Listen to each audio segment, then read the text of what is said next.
అదే RTV app వార్తల్ని క్షణాల్లో చదివే అవకాశం ఉంటుంది. ఒక న్యూస్ పేపర్, ఒక టెలివిజన్ ఛానల్ మీ చేతుల్లో ఎప్పుడూ ఉంటాయి.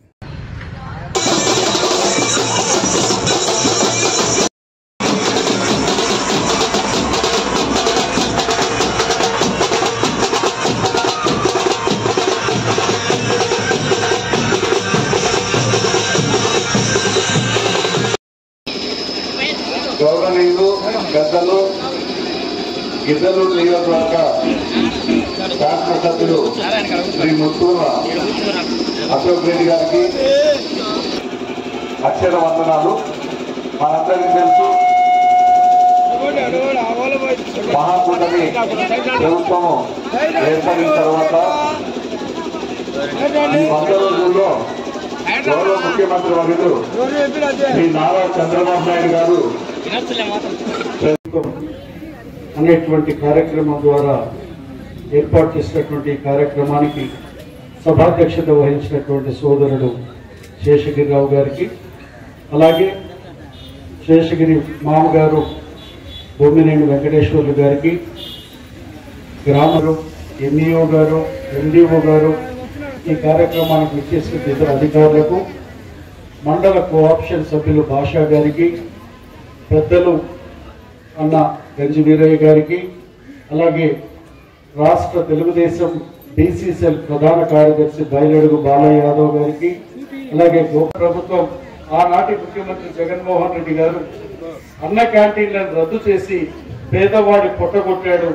ఈ రోజు పేదల కడుపు నింపుతున్నటువంటి ప్రభుత్వం మన యొక్క తెలుగుదేశం ప్రభుత్వం. ఇదే కాదు, ఈరోజు రాష్ట్రంలో ఏదైతే ఈరోజు అధికారంలోకి వచ్చిన తర్వాత గౌరవ ఉప ముఖ్యమంత్రి గారు పవన్ కళ్యాణ్ గారు ఈరోజు పంచాయతీరాజ్ అటవీ శాఖ మంత్రిగా ఉండి ఈ రాష్ట్రంలో ఉండబడినటువంటి 13,326 గ్రామ పంచాయతీలలో స్వర్ణ గ్రామ పంచాయతీల పేరు మీద మొన్నటికి మనకు ఒకటే రోజు గ్రామ సభలు నిర్వహించి ఆ పంచాయతీలకి 4,500 కోట్ల రూపాయలు నిధులిచ్చి గ్రామాల అభివృద్ధికి తోడ్పాటును అందించినటువంటి వ్యక్తి గౌరవ పంచాయతీరాజ్ శాఖ మంత్రులు ఉప ముఖ్యమంత్రి గారు పవన్ కళ్యాణ్ గారు. పవన్ కళ్యాణ్ గారు కృష్ణజు మనకి ఈ రాష్ట్రాన్ని ముందుకు తీసుకొని పోయేదానికి నడుం బిగించి ముందుకు తీసుకొని పోతా ఉన్నారు. మొన్నటికి మొన్న మనకి విజయవాడ వైపు తుఫాన్లు వచ్చి వరదల ద్వారా ఆ ప్రాంతం అంతా మునకకు గురై ఆ ప్రాంత ప్రజలు చాలా ఇబ్బందులు పడినటువంటి పరిస్థితి.